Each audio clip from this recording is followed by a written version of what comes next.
निराचल निवासाय नित्याय परमात्मने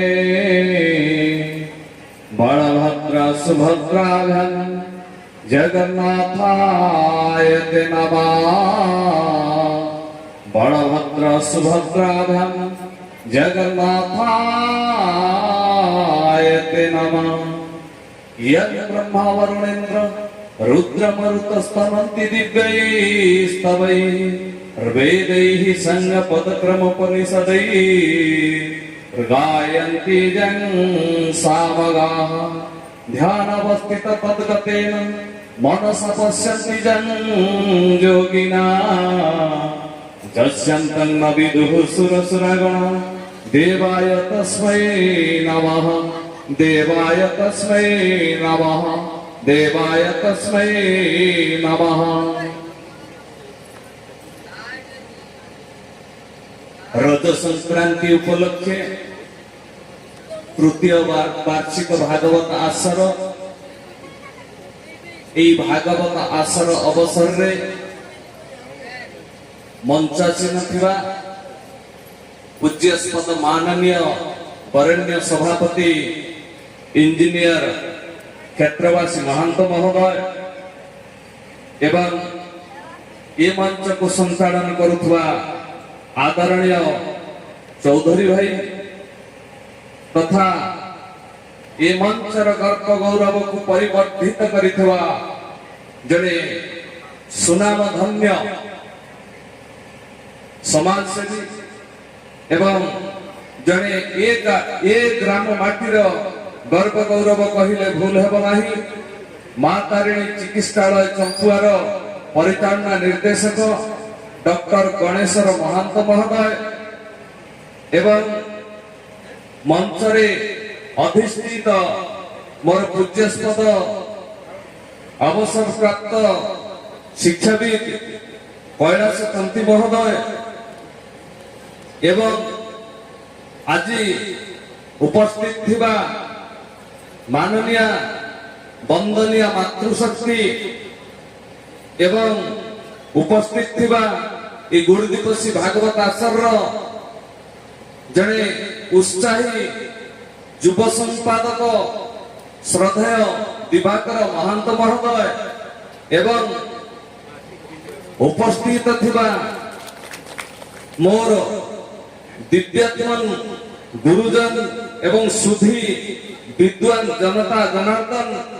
सर्वोपरि विद्वान आबाल वृद्ध वनिता समस्त आज तृतीय वार्षिक भागवत आसर आपण मानक मो अभिनंदन दउछि शुभेच्छा जनाउछि एवं एइठारु एई पवित्र गुरुदिवसी तीर्थ माटी को प्रणाम जनाउछि एवं आपण मानक मध्य मो शत शत कोटि नमस्कार करूछि।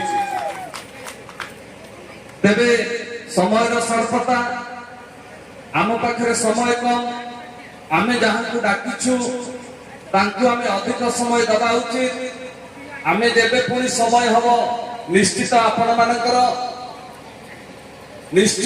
मानकर आध्यात्मिक उन्नति हला बेले दीपद आमे शब्द रखि परिया। तेबे आज जो पूज्यस्पद महोदय आसीचंती से साधुवाणीर जणे प्रख्यात वक्ता तथा सिद्धार्थ भक्ति एवं प्रार्थना चैनल साधुवाणीर ओडिशार जने विशिष्ट प्रवचक से जने पूज्यस्पद पालागायक थिले। तेणु गुरुजन व्यक्ति को श्रद्धा सम्मान सब बेले रखिबा उचित। तेणु तांको मु एई मंचरु तांको मो हार्दिक प्रणाम जनाउछि कोटि कोटि नमस्कार करूछि। आपण माने भागवत संपर्क रे पूर्वरु बहुत कथा जानि चंती। हमर पूज्यस्पद सार कहउथिले जे भागवतर कथा गोटिए भावनार कथा ज्ञानर कथा एवं भक्तिर कथा सब कथारे समाहित होइथाय। जहा कि पूज्यस्पद सभापति क्षेत्रवासी महोदय कहउथिले जे वर्तमान ए जुगरे आमे जो अवतीर्ण होइछंती वर्तमान आवश्यकता रहुची जे नैतिक शिक्षा जो नैतिक शिक्षा अभाव रे ଆମେ ଆଜି ସମସ୍ତେ ଉଶୃଙ୍ଖଳିତ ଏବଂ କୁପଥରେ ପଥିତ ଆମେ ଭଲ ବାଟରୁ ବର୍ତ୍ତମାନ ଖରାପ ବାଟ ଆଡକୁ ଅଧିକ ସମୟ ଅତିକ୍ରମ କରୁଛନ୍ତି। ତେଣୁ ସେଥିରୁ ନିବୃତ୍ତ ପାଇବା ପାଇଁ ଏ ଭାଗବତ ହଉଛି ଗୋଟିଏ ସାହାରା। ତେଣୁ ସେଦିନ ଗୋସ୍ୱାମୀଜୀ ତୁଳସୀଦାସ ମଧ୍ୟ ଗୋଟେ ସୁନ୍ଦର କଥା କହିଥିଲେ, ବିନୁ ସତସଙ୍ଗ ବିବେକ ନହଇ ରାମ କୃପା ବିନୁ ସୁଲଭନ ସଇ। ଶ୍ରୀରାମ ଜୟ ରାମ ଜୟ ଜୟ ରାମ ସଂକଟ ମୋଚନ ଜୟ ହନୁମାନ। ସେ କହିଥିଲେ ବିନୁ ସତସଙ୍ଗ ବିବେକ ନହଇ, ସତ୍ସଙ୍ଗ ବିନା ମନୁଷ୍ୟର ବିବେକର ଜାଗ୍ରତ ହୁଏ ନାହିଁ। ଆପଣ ମାନେ ଜାଣିଛନ୍ତି ଯୋଉଦିନ ଆପଣ ସତ୍ସଙ୍ଗ କରିବାକୁ ଆଜି ଏଠି ବସିଛନ୍ତି ଆପଣଙ୍କର ବିବେକ ଜାଗ୍ରତ ହୋଇଛି।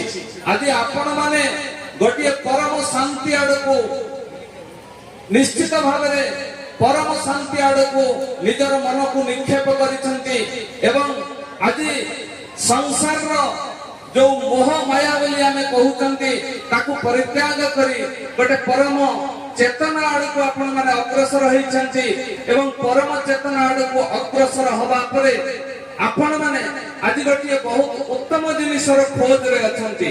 ମହାରାଜ ପରୀକ୍ଷିତ ସେଦିନ ରାଜକାର୍ଯ୍ୟ ପରିଚାଳନା କରୁଥିବା ସମୟରେ ଶୁଣିବାକୁ ପାଇଲେ ଯେ କଳି ଏ ରାଜ୍ୟରେ ପ୍ରବେଶ କରି ଯାଇଛି। ତାଙ୍କ ରାଜ୍ୟରେ କଳି ପ୍ରବେଶ ଯେତେବେଳେ କରିଛି ସେ ଏ ସମ୍ବାଦ ପାଇବା ପରେ ରାଜ୍ୟରୁ ସତ୍ୟ ଧର୍ମ ଏ ସବୁ ଲୋପ ପାଇଯିବା ଭୟରେ ସେ ସଙ୍ଗେ ସଙ୍ଗେ ଉଠିଲେ ଏବଂ ସେ ଭାବିଲେ ମୁଁ ଯୋଉ ଦିଗ୍ବିଜୟ କରିଛି ଏ ଦିଗ୍ବିଜୟର ବାସ୍ତବରେ ଆମ ପାଖରେ କଣ ସବୁ ସଂକେତ ରହିବା ଉଚିତ ଏବଂ ଦିଗ୍ବିଜୟର ଯୋଉ ପରିପକ୍ୱ କଥା ରହିବା କଥା ଆମ ପାଖରେ ଦିଗ୍ବିଜୟର ବାସ୍ତବତା କଣ ତାହା ରହିବା କଥା। ତେଣୁ ସତ୍ୟ ଧର୍ମ ଯଦି ଲୋପ ହେଇଗଲା ଆମର ଦିଗ୍ବିଜୟର ମହତ୍ଵ କିଛି ରହିବ ନାହିଁ। ତେଣୁ ସେ କଣ କଲେ ହଠାତ୍ ଉଠି ପଡିଲେ ଏବଂ ମାନବ ସମାଜର ସେବା ଇଏ ହଉଛି ଶ୍ରେଷ୍ଠ ଜିନିଷ ଯାହା ଆଜି ଆପଣଙ୍କର ବରେଣ୍ୟ ମଞ୍ଚାସୀନ ଯୋଉ ମୁଖ୍ୟ ଅତିଥି ଆଜିର ମୁଖ୍ୟ ଆକର୍ଷଣ ସେ ଆପଣ ମାନଙ୍କୁ କହିଛନ୍ତି ଯେ ସ୍ୱାସ୍ଥ୍ୟ ହିଁ ସମ୍ପଦ ଏବଂ ସେ ଗରିବ ଠାରୁ ଆରମ୍ଭ କରି ବହୁ ବ୍ୟକ୍ତିଙ୍କୁ ସେ ବର୍ତ୍ତମାନ ସେବା ପ୍ରଦାନ କରି ତାଙ୍କର ଜୀବନ ରକ୍ଷା କରୁଛନ୍ତି ଏବଂ ତାଙ୍କର ଦୁଃଖ ସୁଖରେ ସହଭାଗିତା ହଉଛନ୍ତି। ତତ୍କାଳୀନ ସମୟରେ ରାଜାମାନେ ମଧ୍ୟ ଯୋଉମାନେ ଦୁଃଖରେ ପ୍ରପୀଡ଼ିତ ହଉଥିଲେ ଜନତା ସେ ଜନତା ମାନଙ୍କୁ ଉଦ୍ଧାର କରୁଥିଲେ। ତେଣୁ ସେଦିନ ଭାଗବତକାର ଜଗନ୍ନାଥ ଦାସ ମଧ୍ୟ ଲେଖିଛନ୍ତି ଦୁଃଖ ଯେ ପରିତ୍ରାଣ କରେ ସଂକଟୁ ପ୍ରାଣୀକୁ ଧରେ ଯେ ରହେ ପର ଉପକାରେ ତା ଜନ୍ମ ଧନ୍ୟ ଏ ସଂସାରେ। ଯିଏ ଅନ୍ୟର ଉପକାରରେ ସମୟ ଅତିବାହିତ କରେ ତାଙ୍କର ଜୀବନ ଧନ୍ୟ। ଏଭଳି କଥା ଆପଣଙ୍କର ଭାଗବତ ଶିକ୍ଷା ଦେଇଛି। ତେଣୁ ସେ ମଧ୍ୟ କହୁଥିଲେ ଆମର ପୂଜ୍ୟସ୍ପଦ କ୍ଷେତ୍ରବାସୀ ମହୋଦୟ ମଧ୍ୟ କହୁଥିଲେ ଆମେ ସମସ୍ତେ ଏକ ସଙ୍ଗରେ ଆଗକୁ ଯିବା, ଏକ ସଙ୍ଗରେ ବିକାଶ କଲେ ଆମକୁ ସମସ୍ତଙ୍କୁ ଖୁସି ଉପଲବ୍ଧି ହେବ। ସେଦିନ ବେଦରେ ମଧ୍ୟ ଗୋଟିଏ ଉଦ୍ଘୋଷ ଆପଣ ଶୁଣନ୍ତୁ। ବର୍ତ୍ତମାନ ତାହା ଆମ ପିଲାମାନେ ମଧ୍ୟ ପଢୁଛନ୍ତି, ଅଷ୍ଟମ ଶ୍ରେଣୀରେ ପଢା ଯାଉଛି। ଋଗ୍ବେଦର ଦଶମ ମଣ୍ଡଳ 191 ସୂକ୍ତରେ ଲେଖା ହେଇଛି ସଂଗଠଧୟଂ ସମ୍ବୋଧଂ ସଂଗ୍ରାମନାସିଦାନତଂ ଦେବାଭାଗଂ ଯଥା ପୂର୍ବେ ସଂଜାନାନା ଉପାସତେ।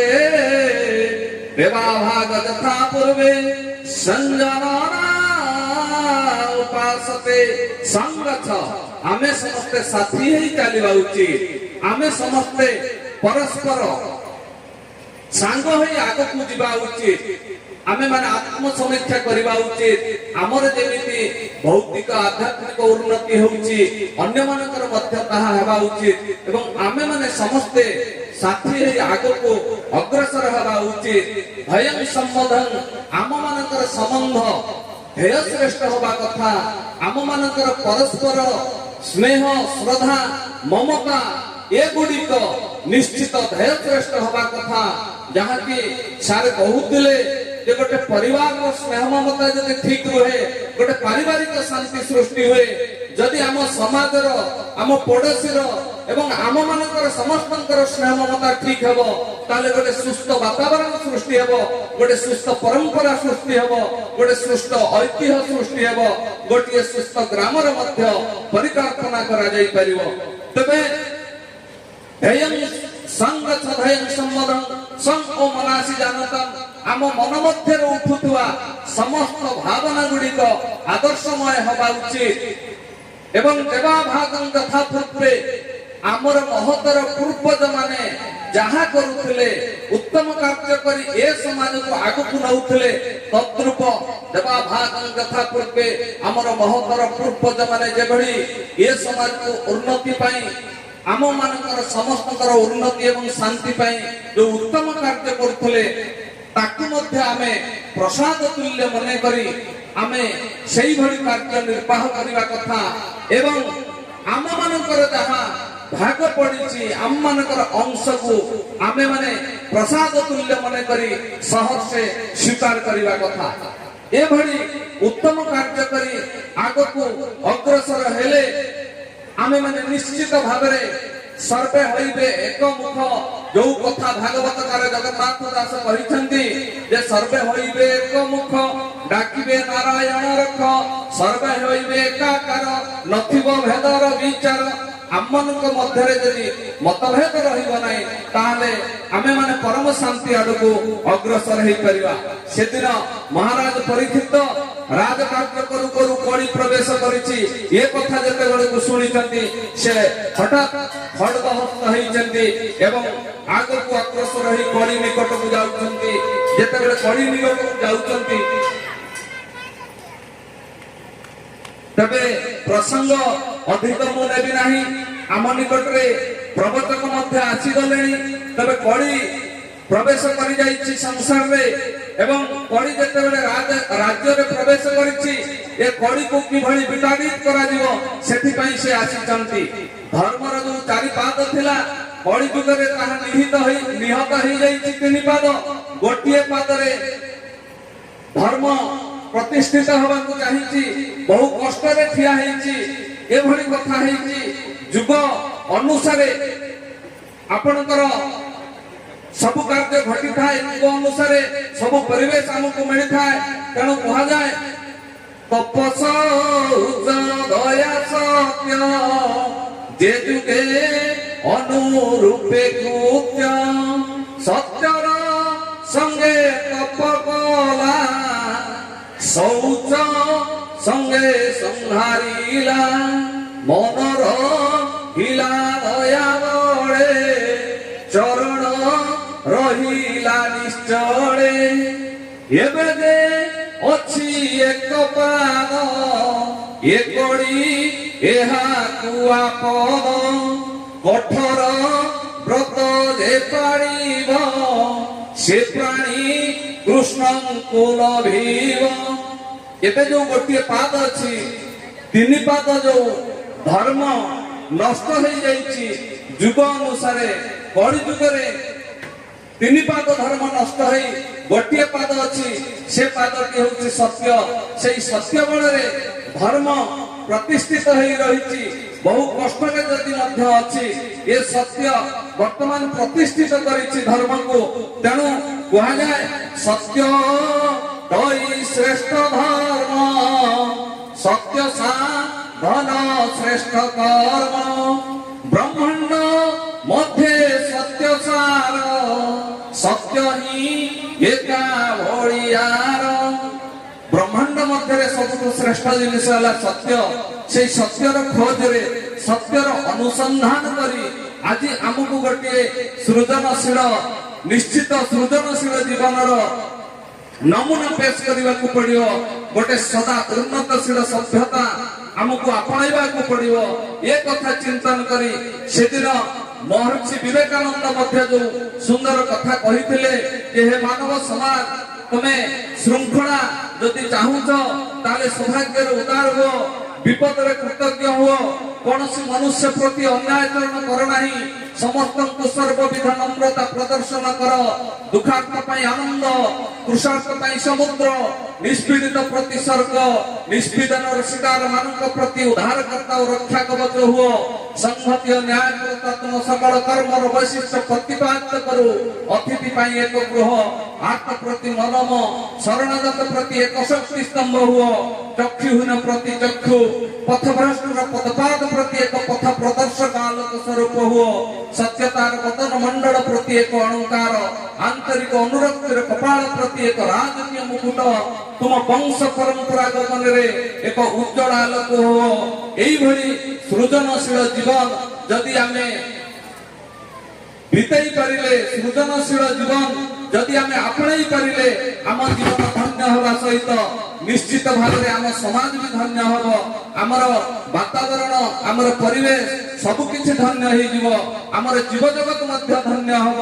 এইଭଳି ପରିକଳ୍ପନା କରି ସେଦିନ ବେଦ ଅଧ୍ୟୟନ କରୁଥିବା, ବେଦ ରଚନା କରୁଥିବା ମହାମନୀଷୀ ମାନେ ଏ କଥା କହି ଯାଇଛନ୍ତି। ଭାଗବତ ଆଲୋଚନା କରୁଥିବା, ଭାଗବତ ରଚନା କରୁଥିବା, ଭାଗବତ ପଠନ କରୁଥିବା ସେଇ ମହାନ ବ୍ୟକ୍ତି ମାନେ, ବିଦୁଷୀ ମାନେ, ବିଦ୍ୱାନ ମାନେ ସେଇ କଥା କହି ଯାଇଛନ୍ତି। ଯଦି ଆମେ ଏଇ ସୃଜନଶୀଳ ଜୀବନ ଆପଣେଇ ପାରିଲେ, ଆଗକୁ ଏହା ଯଦି ଅତିବାହିତ କରିପାରିଲେ, ଆମ କର୍ମମୟ ଜୀବନରେ ତାକୁ ଯଦି ପାଳନ କରିପାରିଲେ, ତାହେଲେ ଆମର ବେଦରେ ଯୋଉ ଶ୍ଲୋକ ଗୋଟିଏ ଘୋଷଣା କରାଯାଇଛି, ସର୍ବେ ଭବନ୍ତୁ ସୁଖିନ, ସର୍ବେ ସନ୍ତୁ ନିରାମୟା, ସର୍ବେ ଭଦ୍ରାଣୀ ପଶ୍ୟନ୍ତୁ, ମା କଶ୍ଚିତ୍ ଦୁଃଖଭାଗ ଭବେ, ଏ କଥା ଅକ୍ଷରେ ଅକ୍ଷରେ ସତ୍ୟ ହବ। ତେଣୁ ଆସନ୍ତୁ ସେଇଭଳି ଏକ ଚିନ୍ତନ କରିବା, ସମସ୍ତେ ଆମେ ସୁଖରେ ରହିବା, ସମସ୍ତେ ଶାନ୍ତିରେ ରହିବା ଏବଂ ଅନ୍ୟମାନଙ୍କର ଦୁଃଖ ସୁଖ ସବୁ କ୍ଷେତ୍ରରେ ଆମେ ନିଜକୁ ଦଣ୍ଡାୟମାନ କରିବା ଏବଂ ଗୋଟିଏ ମହାନ ଧର୍ମ, ପ୍ରତିଷ୍ଠିତ ଧର୍ମ, ଯୋଉ ଧର୍ମ ଅତୀତରେ ଥିଲା, ଭବିଷ୍ୟତରେ ଥିବ, ଆଜି ମଧ୍ୟ ଅଛି, ସେଇଭଳି ଏକ ମହାନ ଧର୍ମରେ ଅଚଳ ପାଦ ସ୍ଥାପି ଆମକୁ ଦୃଢ ଭାବେ ଉପସ୍ଥାପିତ ହୋଇ ଆଜିର ଏଇ ସମାଜର ବାତାବରଣକୁ ସୁଧାରିବା, ଗୋଟେ ସୁସ୍ଥ ପରମ୍ପରା ସୃଷ୍ଟି କରିବା, ଗୋଟିଏ ସୁସ୍ଥ ବାତାବରଣ ସୃଷ୍ଟି କରିବା, ଗୋଟିଏ ସୁସ୍ଥ ସମାଜ ସୃଷ୍ଟି କରିବା, ଏଭଳି ଚିନ୍ତନ କରି ଆଜିର ମୁଁ ବକ୍ତବ୍ୟକୁ ଏଇଠି ମୁଁ ସାଙ୍ଗ କରୁଛି। ବନ୍ଦେ ଉତ୍କଳ ଜନନୀ, ଭାରତ ମାତା କି ଜୟ। ମାଳ ମାଳ ହୋଇ ଜାଲ ମାଣ୍ଡ, ମାଳ ମାଳ ହୋଇ ଜାଲମ କୂପେ ବିରାଜଇ, ମୂଳଟି ଅଟଇ ବିଶ୍ୱାସ କହଇ ଜଗନ୍ନାଥ ଦାସ, ନମଇନୁ ସିଂହ ଚରଣ ଅନାଦି ପରମ କାରଣ। এই যে ভাগবতর যে সব পদ গুড়িক অছি আপন বিচার করন্তু, এই পদ গুড়িক মধ্যে বহুত লোক বুঝি পারନ୍ତି ନାହିଁ। ଆମେ ମଧ୍ୟ এই ପଦର ବା এই যে ଏମିତି କୌଣସି ଗୋଟେ ଶଙ୍କା ନାହିଁ ଯୋଉ ଶଙ୍କାର ସମାଧାନର ସୂତ୍ର ଶ୍ରୀମଦ ଭାଗବତରେ ନାହିଁ। ଭାଗବତର ଯୋଉ କଠିନ ଶବ୍ଦ ଆମେ ସଂସ୍କୃତ ଭାଗବତକୁ ବୁଝି ପାରୁ ନାହିଁ।